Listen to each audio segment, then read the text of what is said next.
So now ब्रैडकॉम group और है यहाँ पर 26 रुपये 50 पैसे का प्राइस है। आज है काफ़ी दिनों बाद, काफ़ी महीनों बाद कहेंगे कि ये 11, 12, 13% के आसपास की तेज़ी हमको एक सिंगल डे में देखने को मिल रही है। ये काफ़ी टाइम हो गया ऐसी तेज़ी नहीं देखी और 26 रुपये 50 पैसे पे आ चुका है। स्मॉल कैप से मिड कैप में आ चुकी है ब्रैडकॉम ग्रुप और यहाँ पर ये खुशी की बात है। अब देखते हैं और आगे क्या रहता है इसका सिनेरियो, लेकिन आज तेजी जो है वो बहुत अच्छी है और वॉल्यूम जो है वो अब तक का सेकंड हाईएस्ट डे वॉल्यूम है ब्रैडकॉम ग्रुप के अंदर। ऑलमोस्ट यहाँ पर जो है आपका 8 करोड़ 60 लाख का वॉल्यूम है। ये शायद 9 करोड़ पहुंच गया होगा क्योंकि अभी 5-10 मिनट हो चुके हैं, तो ऑलमोस्ट यहाँ पर जो है 9 करोड़ के आसपास का वॉल्यूम हो चुका होगा। ऊपर से रिट्रेसमेंट आज बिल्कुल भी नहीं आई है। ऑलमोस्ट यहाँ पर डे हाई ये 26 रुपये 90 पैसे और डे हाई के आसपास ये 26 रुपये 50 पैसे के आसपास ही हैं। और यहाँ पर कुछ भी यहाँ पर जो है ज़्यादा रिट्रेस नहीं हुआ है जैसे कि पहले फिजल आउट हो जाती थी। एक और बात है यहाँ पर कि डिलीवरी परसेंटेज देखिए 18.85%। अब इसको मत देखिए 18.85% को कि यहाँ पर जो है डिलीवरी क्वांटिटी कम दिख रही है। आप देखिए एवरेज वॉल्यूम जो है वो इस स्टॉक के अंदर 80 लाख के आसपास रहते हैं और यहाँ पर ऑब्वियसली बात है 20% का सर्किट है। एक बात सोचने वाली है कि 20% का सर्किट है तो यहाँ पर एंजॉय करते हैं ट्रेडर्स, ऑब्वियसली बात है। तो यहाँ पर ना 8 करोड़ का वॉल्यूम तो हो गया, लेकिन आप ये देखिए कि जो डिलीवरी क्वांटिटी है वो कितनी है, 1.5 करोड़ है। 1,55,97,416 शेयर्स यहाँ पर जो है डिलीवरी क्वांटिटी है। तो ये 1.5 करोड़ क्वांटिटी जो है अपने आप में एक बड़ी क्वांटिटी है, ये एक अच्छी बात है। अब देखते हैं आगे, लेकिन अभी हम पूरी तरीके से पॉजिटिव नहीं लेंगे। हम अभी साइडवेज हैं भाई, ऑब्वियसली बात है। हम एकदम पॉजिटिव नहीं कि यहाँ पर बॉटम बन गया। हम अभी ये मानकर नहीं चलेंगे जब तक ये अगर इसके अंदर तेजी वाकई में होगी तो फिर यहाँ पर जो है जो मेन एवरेजेस हैं वो ब्रीच कर देगा और उसके ऊपर यहाँ पर जो है निकल जाएगा। और ऑलमोस्ट यहाँ पर जो है ये काफ़ी बड़ी बात है। यहाँ पर स्टॉक जो है वो 260 करोड़ का यहाँ पर जो है एक सिंगल डे का टर्नओवर होने आ रहा है इस स्टॉक के अंदर, और ये उन स्टॉक्स में शामिल भी हो चुका है। और काफ़ी दिनों बाद मैं आपसे कह रहा हूँ ये वॉल्यूम जो है ना वो बहुत बड़े हैं और यहाँ पर इतनी बड़ी कैंडल अभी तक शायद नहीं बनी है। 1-2 बार बनी है लेकिन ये इतनी बड़ी नहीं बनी है। वॉल्यूम मैं आपको बताऊं, वॉल्यूम जो है वो सेकंड हाईएस्ट है। फर्स्ट है यहाँ पर जो है ये रहा 10 करोड़ 10 लाख का यहाँ पर जो है वॉल्यूम रहा था उस वक्त। और यहाँ पर जो है ब्रैडकॉम ग्रुप एक दिन में ही यहाँ पर जो है ये देखिए ये रहा कैंडल, ये रही। तो ये सिंगल डे में यहाँ पर जो है 36 रुपये से सीधा यहाँ पर जो है आपको दिखा था 33 या 32 के आसपास आता हुआ। तो देखिए यहाँ पर 10 करोड़ वॉल्यूम था, ठीक है उसको छोड़ते हैं। लेकिन अब आ जाते हैं बहुत ही इंपॉर्टेंट, यहाँ पर ये एवरेज लाइन आपको ऑरेंज कलर की दिख रही होगी, ये टेक्निकल है। यहाँ पर जो है आप इंडिकेटर लगाएंगे वॉल्यूंजर का तो यहाँ पर जो है आपको देखेगा। और ये अभी तक BCG ने अभी तक इतना पूरा हो गया था, इक्का दुक्की बार है, 2-3 बार यहाँ पर निकला है ऊपर इसके, लेकिन बहुत ज़्यादा संख्या में नहीं। मतलब एक कंफर्मेशन नहीं दिया इस स्टॉक ने, सिर्फ और सिर्फ ऊपर निकल गया था ये ऑरेंज यानी कि एवरेज लाइन से ऊपर निकल गया था और यहाँ पर फिर उसके बाद अगले दिन फिजल आउट हो जाती चीज़ें। तो यही हमको देखना है। और आज इसने कोशिश तो की थी यहाँ पर, इसीलिए हम कह रहे हैं कि हम पूरा मान के नहीं चलेंगे। हम अभी एकदम नहीं मानेंगे इसको, हम अभी रुकेंगे। ये तेज़ी से हम खुश बहुत हैं लेकिन इतना नहीं, और हम चेक करेंगे और तभी हम समझेंगे कि हाँ भैया कंफर्म हो चुका है BC के अंदर, क्योंकि हम बहुत सारे हमने फिजल आउट देखे हैं ऐसे। तो देखिए अभी ना इस एवरेज लाइन का वेट करेंगे और ऑलमोस्ट यहाँ पर ही क्लोजिंग हो रही है। अभी 3:25-27 के आसपास हो चुका है और यहाँ पर ठीक है, ये इसको याद रखना है। और 26 रुपये 60 पैसे के आसपास का लेवल है। ये एवरेज के ऊपर निकलते हैं या नहीं निकलते हैं कल देखते हैं। कल का दिन, परसों का दिन यानी थर्सडे और फ्राइडे का दिन जो है ना वो यहाँ पर देखने वाला रहेगा BCG के अंदर।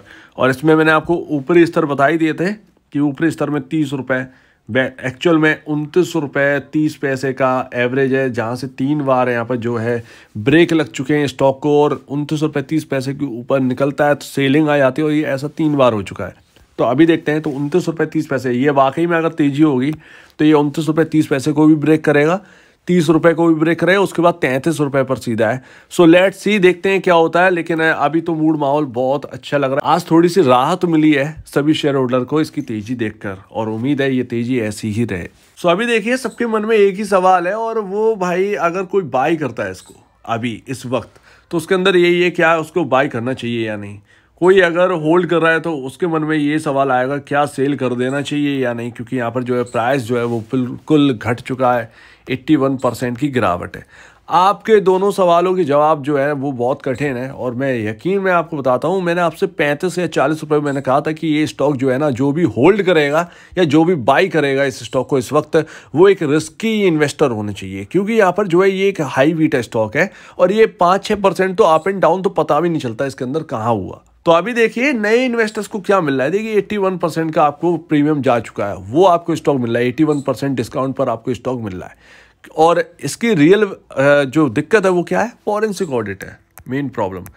फॉरेंसिक ऑडिट इतनी बड़ी प्रॉब्लम है क्योंकि यहाँ पर जो है फॉरेंसिक ऑडिट का जब इसके अंदर नाम जुड़ा तो इससे जो एक कहना एक कुछ फंड्स कह लीजिए या शॉर्ट सेलर कह लीजिए वो एक्टिव हो गए, और उसने यहाँ पर जो है उन स्टॉक को टारगेट बना ही लिया जाता है जिसके अंदर कुछ ऐसी घटना या कुछ ऐसी रिपोर्टिंग होती है, उसको टारगेट में ले लेते हैं और उसको शॉर्ट सेलिंग कर पैसा बनाया तो स्टॉक की वैल्यू जो है वो बिल्कुल डाउन कर देते हैं। और ये सिर्फ यहाँ पर नहीं है, यूएस के अंदर भी है, यूएस के अंदर तो और भी ज़्यादा है। आपने गेम स्टॉप का नाम तो सुना ही होगा, उसके अंदर इतना शॉर्ट बना था, शॉर्ट सेलिंग करके इतना पैसा बनाया जाता था कि क्या बताएं। तो ऐसे कुछ जो है ना पूरे वर्ल्ड के अंदर चलता है और स्टॉक मार्केट में ये अनुमान देखा ही जाता है, और ये एक तरीके से यहाँ पर जो है गेम चलता रहता है बायर और सेलर के बीच में। सो अभी देखिए आपके सामने अगर ये 35-26 रुपये का आपको मिल रहा है, 35 रुपये की बात हुई थी, खैर अभी 26 चल रहा है, 26 रुपये में मिल रहा है तो आपके लिए सिर्फ 26 रुपये का प्रीमियम है, राइट। अगर आप देखेंगे लोग 100 रुपये पर लेके बैठे हैं, 110-120 रुपये पर किसी ने हाई पर खरीद रखा है, वो क्या करे बेचारा, वो उसका सोचिए। तो उसके कंपैरिजन आपको तो 81% डिस्काउंट मिल रहा है, तो इसीलिए यहाँ पर जो भी खरीदा है वो सिर्फ 26 रुपीज़ का ही सिर्फ प्रीमियम यहाँ पर चुकाना पड़ रहा है, ना कि 100-150 रुपये के आसपास का पर शेयर। तो ये एक सबसे बड़ी बात आ जाती है, और आपके पास इतना ही रिस्क है, ठीक है ना। जो 100-150 रुपये में बैठे हैं उनके 81% वेल्थ उड़ चुकी है, समझ रहे हैं, तो वो ऑलरेडी लॉसेस में है। अब आपने यहाँ पर एंट्री स्टार्ट की है, अब जो लॉस और प्रॉफिट होगा वो इस लेवल से होगा, ना कि 110 से। तो प्रॉब्लम जो सबसे बड़ी है वो जो होल्ड करते आ रहे हैं वो उनके साथ है। अब क्या किया जाए, ना कि न्यू इन्वेस्टर के साथ, क्योंकि अगर आप 50% भी अगर आप डाउन साइड लेके चलेंगे ना तो भी आपका बहुत ज़्यादा कुछ जाने वाला नहीं है, राइट। तो ये एक सबसे बड़ी बात है। तो अगर कोई रिस्की इन्वेस्टर है, न्यू इन्वेस्टर है, रिस्की इन्वेस्टर, तो ही आपके लिए है, अदरवाइज ये एक हाई बीटा स्टॉक है, और रिस्की लोग यहाँ पर जो है, रिस्की जो इन्वेस्टर है वही निवेश करें, अदरवाइज जो रिस्क नहीं ले सकता उसके लिए यहाँ कोई जगह नहीं है। सेम टू सेम ऐसा ही ओल्ड लोगों के साथ है भाई। मैं आपसे सीधा कहता हूँ, जो भी यहाँ पर होल्ड कर रहा है वो उन्हें सबको पता है, उनको बताने की जरूरत नहीं है, ये एकदम फुल तरीके से रिस्की है। तो आपका मन है, आपके सामने पूरी बात है, फॉरेंसिक ऑडिट हमारे सामने नहीं है, आपसे बहुत पहले ही इसके ऊपर डिस्कस हो चुका था कि होल्ड करना चाहिए या नहीं करना चाहिए। तो मैंने कहा था जो रिस्क ले सकता है, जिसको लगता है कि हाँ भैया मैं इसके साथ बना रहूँगा, उसके लिए यहाँ पर जगह है। उसके बाद कुछ सवाल जवाब नहीं, ठीक है ना। आपने एक बार डिसाइड कर लिया कि मैं यहाँ पर रहने वाला हूँ, देन आप यहाँ पर कोई कुछ नहीं, क्योंकि जो होना है वो आप ही को देखना है। हाई बीटा स्टॉक है, 10% डाउन 10% अप, ये सब आपके साथ चलने वाला है। तो जो रिस्क ले सकता है वो होल्ड करे। ऑब्वियस सी बात है, ये हाई बीटा स्टॉक है और ये रहने वाला है जब तक इसके अंदर 20% का सर्किट रहेगा। उम्मीद है आपको पूरे सवालों के जवाब एक सही तरीके से मिल गए होंगे। सो उम्मीद है आप समझ रहे हो कि मैं क्या कहना चाह रहा हूँ।